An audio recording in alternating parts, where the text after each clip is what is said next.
Hello to all my fellow classmates and instructors for public speaking. My name is William Walker, William L. Walker to be exact, and I'm currently enrolled in the Sports Marketing and Media degree program. I kind of want to give you a little bit of background information about me. I am a 20-year Army veteran. As you can see, I'm a New York Giant fan. I love football. Played football in high school and moved on and even played some football with the United States Army. Not at West Point, but within my unit. I was initially exposed to public speaking at the ripe old age of while I was in elementary school. We all, as little children in school, had to give a book report on our favorite person or favorite subject, and I did mine.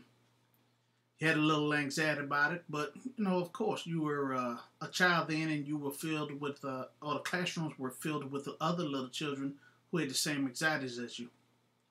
As I've grown throughout my military career, I've become accustomed to giving briefings to either my soldiers or fellow soldiers, leaders, and here lately, I'm responsible for a bi-weekly briefing to uniformed personnel as well as civilians on policies and procedures at training at Fort Campbell, Kentucky.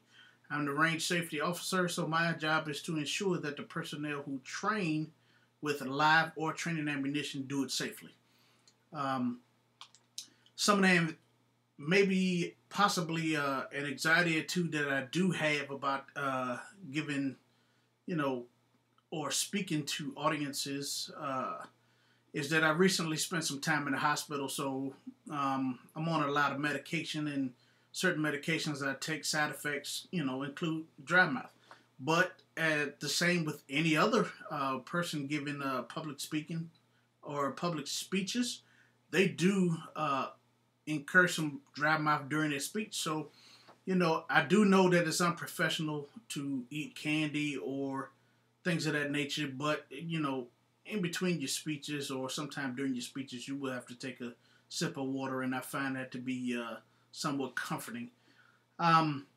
Basic ways to gather confidence while giving, lectures or things of that nature, or briefings as we call it in the military, is to practice what you're going to talk about. You want it to be as natural as it becomes, as natural as it is.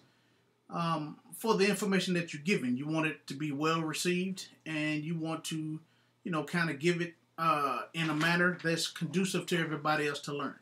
Now, I did go through an instructor training course while I was in the military, and to teach you different things about, stage behavior, the way you project your voice so that you can reach all of your audience, and that's what you want to do. I mean, monotone voice will lose a couple of people throughout within your target audience. So you want to use some voice inflection, especially when you're covering points that you think you're losing some of your audience, or that you want to put some emphasis on a little bit of what you say. As I stated previously, giving these briefings over and over and over and over, you kind of get used to what you're saying. Your stage fright disappears, and you become more natural with your briefings yourself. Over time, you will gather more confidence in your briefings. You'll gather more confidence in yourself, and you'll be able to give these briefings or lectures or whatever you want to call them more naturally. And I mean, from start to finish, from a small audience to well over 200 people, as we often do in our workplace, it will be more natural for you. So I hope I've given you a little bit of insight. I've told you a little bit about myself, and I gave you a few pointers that should help you out throughout